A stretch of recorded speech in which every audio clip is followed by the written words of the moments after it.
आज के सत्र में स्वागत है। आज हम भारतीय राष्ट्रीय कांग्रेस के जन्म और उसके शुरुआती सफर पर बात करने वाले हैं। खासकर वो जो 1885 से 1905 वाला दौर था ना, जिसे नरमपंथी दौर कहते हैं। हमारे पास आधुनिक भारतीय इतिहास से जुड़े कुछ दस्तावेज हैं जिन पर हम ये चर्चा आधारित कर रहे हैं। हमारा मकसद है इन स्रोतों से कुछ खास बातें निकालना, जैसे कांग्रेस बनी कैसे, शुरू के नेताओं की सोच क्या थी, वो काम कैसे करते थे, और हाँ, ब्रिटिश हुकूमत के साथ उनका रिश्ता कैसा था, सरकार का रवैया क्या था।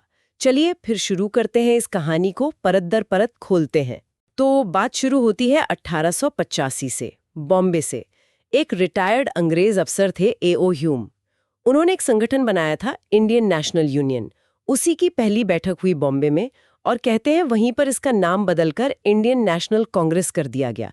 सुनने में तो ये सीधी सी बात लगती है ना? हाँ, लगती तो सीधी है, लेकिन असल में मामला इतना सीधा था नहीं।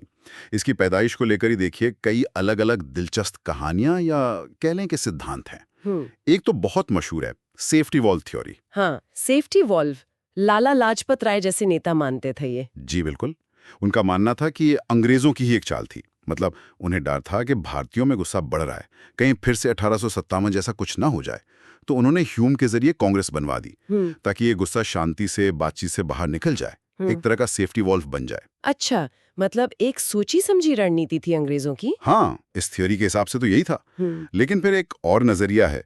आरपी दत्त जैसे जो मार्क्सवादी इतिहासकार थे, वो इसे एक षड्यंत्र मानते थे, कॉन्स्पिरेसी थियरी। षड्यंत्र? किसका षड्यंत्र? उनके मुताबिक ये तत्कालीन वाइसरॉय लॉर्ड डफरिन और ह्यूम के बीच की एक गुप्त साजिश थी। मकसद था कि भारत में जो राष्ट्रवादी भावना पनप रही थी, उसको शुरू से ही अंग्रेजों के कंट्रोल में रखा जाए, उसे गलत दिशा में जाने से रोका जाए।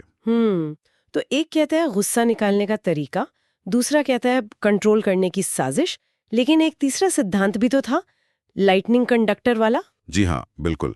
वो था गोपाल कृष्ण गोखले जैसे नेताओं का नजरिया, लाइटनिंग कंडक्टर थ्योरी या तड़ित चालक सिद्धांत। इसके अनुसार भारतीय नेता भी कम समझदार नहीं थे। उन्हें पता था कि अगर वो सीधे सीधे कोई अखिल भारतीय राजनीतिक मंच बनाते हैं तो अंग्रेज सरकार उसे शक से देखेगी और शायद शुरू में ही कुचल देगी। हाँ, बिल्कुल। तो उन्होंने क्या किया, A.O. ह्यूम जो एक अंग्रेज थे, उन्हें आगे रखा, एक ढाल की तरह इस्तेमाल किया, ताकि सरकार का जो शुरुआती शक या गुस्सा हो वो ह्यूम पर गिरे, जैसे बिजली तड़ित चालक पर गिरती है, और उनका अपना संगठन मतलब कांग्रेस सुरक्षित बढ़ सके। वाह, मतलब तीन अलग अलग नजरिए, सेफ्टी वाल्व, षड्यंत्र और लाइटनिंग कंडक्टर। जी ये तो दिखाता है कि कांग्रेस की शुरुआत ही कितनी बहसों से घिरी हुई थी। खैर, आगे बढ़ते हैं। ये कांग्रेस बन गई, और फिर जो पहला दौर आया 1885 से 1905 तक का, उसे नरमपंथी या मॉडरेट युग कहा जाता है। कौन थे ये नेता और इनका खास अंदाज क्या था, मतलब काम करने का तरीका? जी, इस दौर में कई बड़े नाम शामिल थे, जैसे दादा भाई नौरोजी, जिन्हें हम सब grand old man of India के नाम से जानते हैं। जी। फिर बद्रुद्दीन तैयब जी, फिरोज शाह मेहता, पी आनंद चार्लू, सुरेंद्रनाथ बनर्जी, रोमेश चंद्र दत्त, आनंद मोहन बोस और गोपाल कृष्ण गोखले भी थे। हाँ, ये सब बड़े नाम हैं। ज्यादातर पढ़े लिखे लोग थे, वकील, पत्रकार, व्यापारी। बिल्कुल, ज्यादातर पश्चिमी शिक्षा पाए हुए बुद्धिजीवी थे। और इनका तरीका, जैसा आपने पूछा, वो ब्रिटिश कानून के दायरे में रहकर ही अपनी बात मनवाने का था। संवैधानिक आंदोलन जिसे कहते हैं। संवैधानिक आंदोलन मतलब वो अंग्रेजी हुकूमत के बनाए कानूनों के अंदर ही काम करते थे। उनका तरीका था याचिकाएं देना, पिटीशंस फाइल करना, सभाएं करना, मीटिंग्स करना, प्रस्ताव पारित करना, रेजोल्यूशंस पास करना और सरकार को ज्ञापन सौंपना, मेमोरेंडम देना। अच्छा, तो ये प्रेयर, पिटिशन, प्रोटेस्ट वाला तरीका था। इसीलिए शायद कुछ लोग इसे मजाक में राजनीतिक भिक्षावृत्ति भी कहते थे। हाँ, आलोचना में ये कहा जाता था, लेकिन उनके नजरिए से देखें तो उनका मकसद दोहरा था। दोहरा मकसद, वो क्या था? एक तो भारत की जो आम जनता थी, उसे राजनीतिक रूप से जागरूक करना, उन्हें उनके अधिकारों के बारे में, देश की हालत के बारे में बताना, शिक्षित करना। और दूसरा मकसद था इंग्लैंड में वहां की जनता और संसद को यह समझाना कि भारत की मांगें जायज हैं और यहाँ सुधारों की जरूरत है। अच्छा, इसीलिए उन्होंने लंदन में कांग्रेस की एक कमेटी भी बनाई थी और इंडिया नाम का जर्नल भी निकालते थे। जी हाँ, बिल्कुल।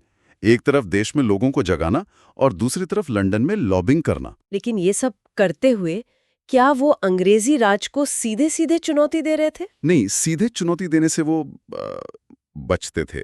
उनका मानना था, शायद सही ही मानना था उस वक्त, कि भारत अभी इतनी बड़ी अंग्रेजी ताकत का सीधा मुकाबला करने के लिए तैयार नहीं है। उन्हें लगता था कि भारत के विकास के लिए, आधुनिकीकरण के लिए अंग्रेजों के साथ राजनीतिक संबंध बनाए रखना जरूरी है, फायदेमंद है। और वो ब्रिटिश न्यायप्रियता में भी काफी विश्वास रखते थे, ऐसा सुना है। हाँ, ये एक दिलचस्प बात है।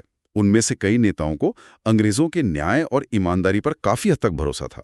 उन्हें उम्मीद थी कि अगर अंग्रेजों को भारत की असली तकलीफें, असली समस्याएं सही ढंग से बताई जाएं, तो वो जरूर सुधार करेंगे। ये बात थोड़ी हैरान करती है। मतलब 1857 का इतना बड़ा दमन हो चुका था, रोज का भेदभाव था, फिर भी ये विश्वास। क्या ये भोलापन था या कोई राजनीतिक मजबूरी? ये बहुत अहम सवाल है। देखिए, इससे सिर्फ भोलापन कहना शायद ठीक ना हो। ये उस वक्त की जो राजनीतिक हकीकत थी, उसकी समझ भी हो सकती है। हाँ, ये तो है। तो ऐसे में सीधा टकराव मोल लेना मतलब अपने आंदोलन को शुरू होने से पहले ही शायद खत्म करवा लेना होता। इसलिए उन्होंने एक धीमी गति का, कानूनी दायरे में रहकर धीरे धीरे राजनीतिक अधिकार हासिल करने का रास्ता चुना। इसे आप उनकी रणनीति कह सकते हैं। समझ रही हूँ। तो ये उनका तरीका था, संवैधानिक, धीमा और ब्रिटिश सिस्टम के अंदर रहकर बदलाव की कोशिश। अब सबसे अहम सवाल, इस तरीके से हासिल क्या हुआ? क्या उनकी कुछ ठोस उपलब्धियां रहीं? हाँ, उपलब्धियां बिल्कुल थीं, और कुछ तो बहुत ही बुनियादी और दूरगामी असर वाली थीं। शायद सबसे बड़ा योगदान अगर कहा जाए तो वो था ब्रिटिश साम्राज्यवाद की आर्थिक लूट का पर्दाफाश करना। हाँ, वो धन निकासी या ड्रेन ऑफ वेल्थ थ्योरी। दादा भाई नौरोजी और आर.सी. दत्त ने इस पर बहुत काम किया था। बिल्कुल, ये सिर्फ आंकड़े नहीं थे, ये एक तरह का राजनीतिक धमाका था। नौरोजी ने, दत्त ने और भी कई लोगों ने बड़ी मेहनत से आंकड़े जमा किए और ये दिखाया कि कैसे भारत का पैसा, भारत के संसाधन अलग अलग तरीकों से तनख्वाह, पेंशन, बचत, मुनाफे, फौजी खर्च, प्रशासनिक खर्च के नाम पर लगातार इंग्लैंड जा रहे थे। जिससे भारत तो गरीब हो रहा था और इंग्लैंड अमीर। सही बात। और ये सिद्धांत इसलिए इतना महत्वपूर्ण था क्योंकि इसने अंग्रेजों के उस दावे पर सीधा हमला किया कि उनका राज भारत के भले के लिए है। व्हाइट मैन्स बर्डन वाली बात की पोल खोल दी। इसने पहली बार एक वैज्ञानिक तरीके से साम्राज्यवाद के आर्थिक शोषण वाले चरित्र को सबके सामने रखा और इसने आने वाले राष्ट्रवादी आंदोलन को एक मजबूत नैतिक और आर्थिक आधार दिया। बिल्कुल, इसने तो एक तरह से अंग्रेजी राज की नींव हिला दी। अच्छा, इस आर्थिक आलोचना के अलावा और क्या बड़े मुद्दे उठाए उन्होंने? उन्होंने लगातार संवैधानिक सुधारों की मांग की। वो चाहते थे कि जो लेजिस्लेटिव काउंसिल्स हैं, यानी विधान परिषदें, उनका विस्तार हो, उनमें चुने हुए भारतीय प्रतिनिधियों की संख्या बढ़े और सबसे जरूरी, उन्हें ज्यादा अधिकार मिले, खासकर बजट पर बहस करने, वोट करने और सवाल पूछने के मामले में। और ये सिर्फ बड़े संवैधानिक सुधारों तक ही सीमित नहीं था, शायद रोजमर्रा के प्रशासन में भी कुछ बदलाव चाहते थे। हाँ, बिल्कुल। सामान्य प्रशासनिक सुधारों के लिए भी उन्होंने काफी आवाज उठाई, जैसे सरकारी नौकरियों में, खासकर ऊंचे पदों पर भारतीयों की ज्यादा भर्ती हो, जिसे सेवाओं का भारतीकरण या इंडियनाइजेशन कहते हैं। हाँ, आईसीएस परीक्षा भारत में भी करवाने की मांग। जी, वो चाहते थे कि आईसीएस जैसी बड़ी सिविल सेवा की परीक्षा भारत और इंग्लैंड में एक साथ हो, ताकि भारतीय उम्मीदवारों को भी बराबरी का मौका मिल सके। इसके अलावा न्यायपालिका को कार्यपालिका से अलग करने की मांग भी उन्होंने जोर शोर से उठाई, ताकि लोगों को निष्पक्ष न्याय मिले। और सेना पर जो भारी खर्च होता था, उसमें कटौती की भी मांग करते थे। नैतिक अधिकार, प्रशासनिक सुधार और नागरिक अधिकारों का क्या? जैसे बोलने की आज़ादी, प्रेस की आज़ादी। हाँ, वो भी बहुत अहम था। नागरिक अधिकारों की सुरक्षा उनके एजेंडे का एक महत्वपूर्ण हिस्सा थी। अभिव्यक्ति की स्वतंत्रता यानी फ्रीडम ऑफ स्पीच, प्रेस की स्वतंत्रता, फ्रीडम ऑफ प्रेस, और शांतिपूर्ण ढंग से सभा करने या संगठन बनाने की स्वतंत्रता, इन सब मुद्दों को उन्होंने बार बार उठाया। और जब सरकार इन पर रोक लगाने की कोशिश करती थी, जैसे वर्नाक्युलर प्रेस एक्ट या सेडिशन कानून से, तो कांग्रेस उसका पुरजोर विरोध करती थी। असल में देखें तो इन नरमपंथी नेताओं ने ही भारत में लोकतंत्र, नागरिक स्वतंत्रता और प्रतिनिधि सरकार जैसे जो आधुनिक राजनीतिक विचार हैं, उनकी नींव रखी, उन्हें लोकप्रिय बनाया। तो इन सब कोशिशों का, इन मांगों का कोई नतीजा निकला? क्या अंग्रेज सरकार ने उनकी कुछ बातें मानी? वो जो 1892 का भारतीय परिषद अधिनियम आया था, वो इसी का नतीजा था? जी हाँ, कह सकते हैं कि 1892 का जो इंडियन काउंसिल्स एक्ट था, वो काफी हद तक नरमपंथियों के लगातार दबाव का ही नतीजा था। हालांकि ये उनकी उम्मीदों से बहुत कम था। इस कानून से हुआ ये कि केंद्र यानी इंपीरियल लेजिस्लेटिव काउंसिल और प्रांतों यानी प्रोविंशियल लेजिस्लेटिव काउंसिल्स में अतिरिक्त या एडिशनल सदस्यों की संख्या बढ़ाई गई। कितनी बढ़ाई गई? केंद्र में गवर्नर जनरल अब 6-10 की बजाय 10 से 16 अतिरिक्त सदस्य मनोनीत कर सकते थे। इनमें से कुछ गैर सरकारी यानी नॉन ऑफिशियल होते थे, जो भारतीय हो सकते थे। और इन गैर सरकारी सदस्यों को चुनने का तरीका क्या था? क्या सीधे चुनाव होते थे? नहीं, सीधे चुनाव तो नहीं थे, लेकिन हाँ, एक तरह से अप्रत्यक्ष चुनाव की, इनडायरेक्ट इलेक्शन की शुरुआत हुई। केंद्र की काउंसिल के लिए कुछ गैर सरकारी सदस्यों को प्रांतीय काउंसिलों और बंगाल चेंबर ऑफ कॉमर्स की सिफारिश पर मनोनीत किया जाना था, और प्रांतीय काउंसिलों के लिए विश्वविद्यालय, नगरपालिकाएं, जमींदार, चेंबर ऑफ कॉमर्स जैसी संस्थाएं नाम सुझा सकती थी। अच्छा, मतलब कानून में चुनाव शब्द नहीं था, पर तरीका कुछ वैसा ही था। हाँ, बिल्कुल। इसीलिए इससे प्रतिनिधित्व यानी रिप्रेजेंटेशन के सिद्धांत की एक बहुत ही सीमित सी शुरुआत माना जा सकता है। और अधिकारों के मामले में क्या मिला? क्या सदस्यों को कुछ ज्यादा ताकत मिली? हाँ, 2 अहम अधिकार मिले। पहला, सदस्यों को अब सालाना बजट पर बहस करने का अधिकार दिया गया। ये पहले नहीं था। दूसरा, उन्हें सार्वजनिक हित के मामलों पर सरकार से सवाल पूछने का अधिकार भी मिला। इसके लिए 6 दिन का नोटिस देना होता था। सुनने में तो ये ठीक-ठाक सुधार लगते हैं। बजट पर बहस, सवाल पूछने का अधिकार, लेकिन क्या ये वाकई में असरदार थे? देखिए, यहीं पर पेंच है। सुधार तो थे, लेकिन इनके साथ कई बड़ी सीमाएं भी थीं। सबसे बड़ी कमी ये थी कि इन परिषदों में अभी भी सरकारी यानी अंग्रेज अधिकारियों का ही बहुमत बना रहा, ऑफिशियल मेजॉरिटी। अच्छा, तो मतलब भारतीय सदस्य चाहे जो भी कहें, आखिरी फैसला तो अंग्रेजों का ही होता था? बिल्कुल, वो अपने बहुमत के जोर पर कोई भी बिल पास करवा सकते थे। तो भारतीय सदस्यों की भूमिका ज्यादातर सलाह देने या अपना विरोध दर्ज कराने तक ही सीमित रह गई। असली ताकत नहीं मिली। और ये काउंसिल मिलती भी कितनी बार थी? यही तो बात है। आंकड़े बताते हैं कि 1909 तक इंपीरियल लेजिस्लेटिव काउंसिल की बैठकें साल में औसतन सिर्फ 13 दिन होती थीं। सिर्फ 13 दिन? हाँ, और कुल 24 सदस्यों में से औसतन सिर्फ 5 गैर सरकारी भारतीय सदस्य ही उपस्थित होते थे।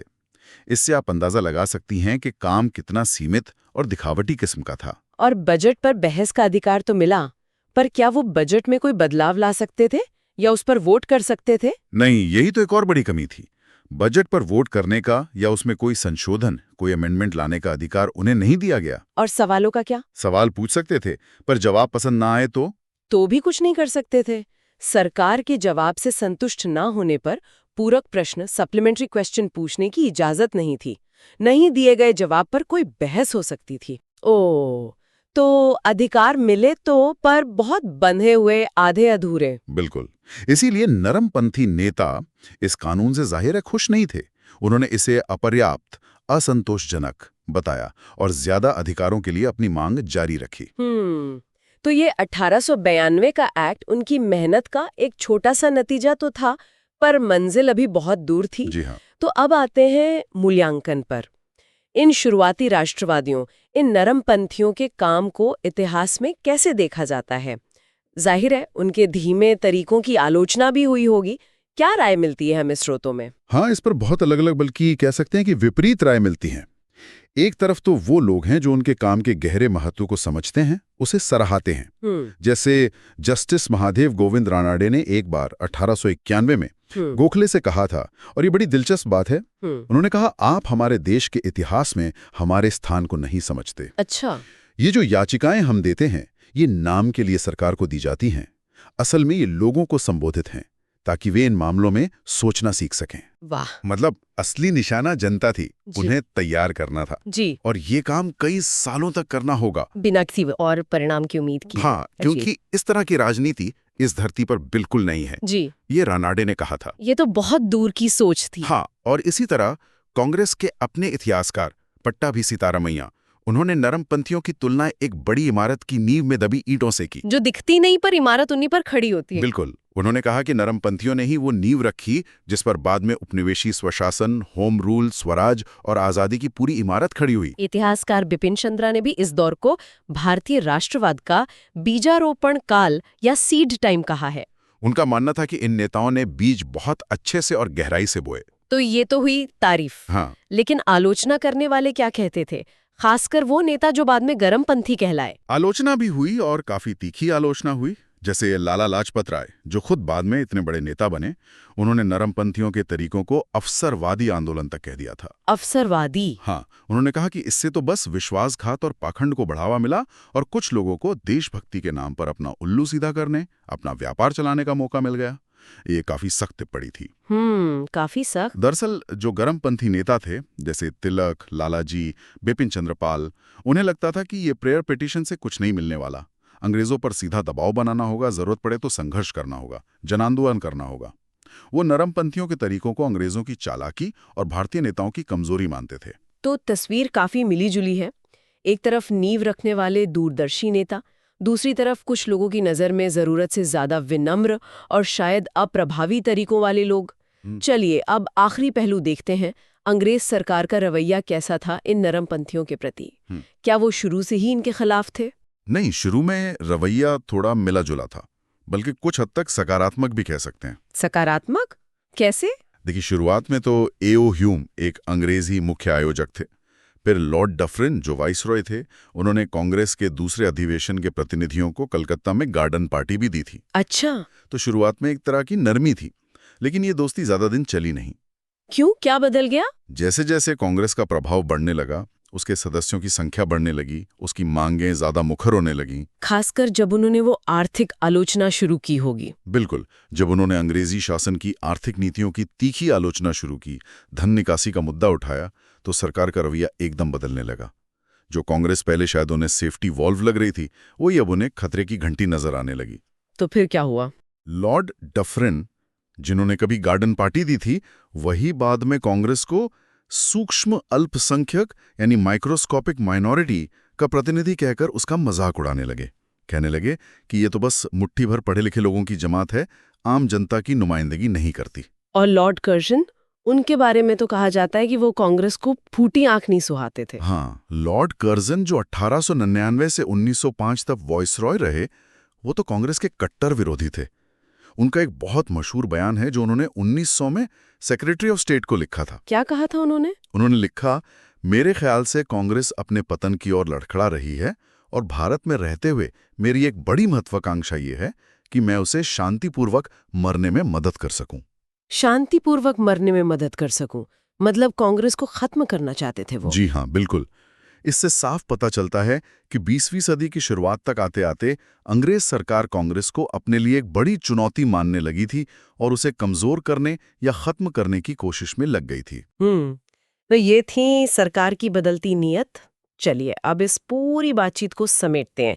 अगर हमें मुख्य बातें याद रखनी हो तो वो क्या होंगी? जी, तो पहली बात तो ये कि भारतीय राष्ट्रीय कांग्रेस 1885 में बनी, लेकिन इसकी उत्पत्ति के पीछे के इरादों को लेकर सेफ्टी वॉल्व, षड्यंत्र और लाइटिंग कंडक्टर जैसी कई अलग अलग थ्योरीज हैं। मतलब शुरुआत ही थोड़ी जटिल और बहस वाली थी। ठीक है, दूसरी बात? दूसरी, जो शुरुआती नेता थे 1885 से 1905 तक के, जिन्हें नरमपंथी कहा जाता है, वो संवैधानिक तरीकों में विश्वास रखते थे। कानून के दायरे में रहकर काम करना, जनता को राजनीतिक शिक्षा देना और इंग्लैंड में जनमत बनाना, ये उनका मुख्य तरीका था। वो सीधे टकराव से बचते थे। तीसरी बात उनके योगदानों की। हाँ, तीसरा उनका सबसे महत्वपूर्ण योगदान था ब्रिटिश राज की आर्थिक लूट का पर्दाफाश करना, खासकर धन निकासी सिद्धांत के जरिए। इसके अलावा उन्होंने लगातार संवैधानिक और प्रशासनिक सुधारों की मांग की और नागरिक आजादियों के हक में आवाज उठाई। चौथी बात, 1892 का एक्ट। जी, चौथी बात ये कि 1892 का भारतीय परिषद अधिनियम उनकी कोशिशों का एक नतीजा जरूर था, पर बहुत ही सीमित। इसने प्रतिनिधित्व के सिद्धांत की एक हल्की सी शुरुआत तो की, पर विधान परिषदों को कोई खास असली ताकत नहीं दी। नरमपंथी इससे निराश ही हुए। और पांचवी और आखिरी बात? पांचवी बात, नरमपंथियों का मूल्यांकन। इस पर राय बटी हुई है।